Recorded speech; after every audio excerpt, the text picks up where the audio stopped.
அஸ்ஸலாமு அலைக்கும் வரஹ்மத்துல்லாஹி வபரகாத்துஹு. அல்ஹம்துலில்லாஹ். கண்ணியத்திற்குரியவர்களே, கடந்த சில நாட்களாக சமூக வலைதளங்களிலே சவுதி அரேபியாவில் மிகப்பெரிய வெள்ளம், உம்ராவுக்கு சென்ற மக்கள் எல்லாம் அவதி என்கிற பொய்யான தகவல்கள் பரப்பப்பட்டு வருகிறது. அதனுடைய உண்மை நிலைமை என்ன என்பதை மதீனாவிலிருந்து நேரடியாக உங்களது பாசமிகு மௌலவி அப்துல் ரஹ்மான் யூசுஃபி நான் நேரடியாக மதீனாவிலிருந்து உங்களுக்கு இதனுடைய தகவல்களை எத்தி வைக்க காத்திருக்கிறேன். கண்ணியமிக்கவர்களே, கடந்த 6ஆம் தேதி ஜனவரி 6ஆம் தேதி மக்காவிலே வரலாறு காணாத மிகப்பெரிய மழை வந்தது என்பது உண்மைதான். ஆனால் தொடர்ந்து 2 மணி நேரமாக அந்த மழை பெய்து அதோடு அந்த மழை நின்று விட்டது. அல்லாஹ்வினுடைய கிருபையினால், அல்லாஹ்வினுடைய ரஹ்மத் இறங்கிய காரணத்தினால் பூமி குளிர்ச்சியானது. சவுதி அரேபியாவை பற்றி ஏற்கனவே உங்களுக்கு தெரியும்.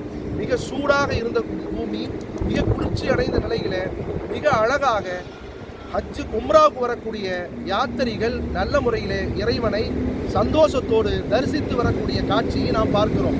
மக்காவிலும் சரி மதீனாவிலும் சரி எந்த ஒரு மழை வெள்ளமோ எந்த ஒரு சேதமோ, அதனால் உம்ராவுக்கு வந்த யாத்திரிகளுக்கு எந்த ஒரு கஷ்டமும் இல்லை. மக்காவிலும் மதீனாவிலும் நல்ல கிளைமேட்டு, அல்லாஹ்வுடைய கிருபையினால் இறைவன் அருளால் நல்ல முறையிலே ஹாஜிகள் நல்ல முறையிலே இபாதத் செய்து கொண்டு வணக்கம் புரிந்து கொண்டிருக்கிறார்கள். தற்போது நாம் மதீனாவிலே நின்று கொண்டிருக்கிறோம். மதீனாவிலும் அழகான கிளைமேட்டு. ஆனால் என்ன, இப்போதான் குளிர் ஸ்டார்ட் ஆகுது.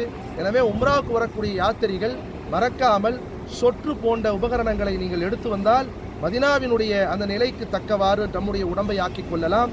வல்ல ரஹ்மான் ஹஜ்ஜுக்கும் உம்ராவுக்கும் வரக்கூடிய பாக்கியத்தை அல்லாஹ் நம் எல்லோருக்கும் நசீபாக்கி தருவானாக. வதந்தியான செய்திகளை பொய்யாக்க இந்த செய்தியை அல்லாஹ்விற்காக உடனே அனைவருக்கும் ஷேர் செய்யுங்கள். மறக்காமல் நம்முடைய யூடியூப் சேனலை சப்ஸ்கிரைப் செய்யுங்க. வல்ல ரஹ்மான் எதிர்காலத்தை எல்லோருக்கும் வசந்த காலமாக ஆக்கி தரும் புரிவானாக. ஆமீன் யா ரப்பல் ஆலமீன். அஸ்ஸலாமு அலைக்கும் வரஹ்மத்துல்லாஹி வபரகாத்துஹு.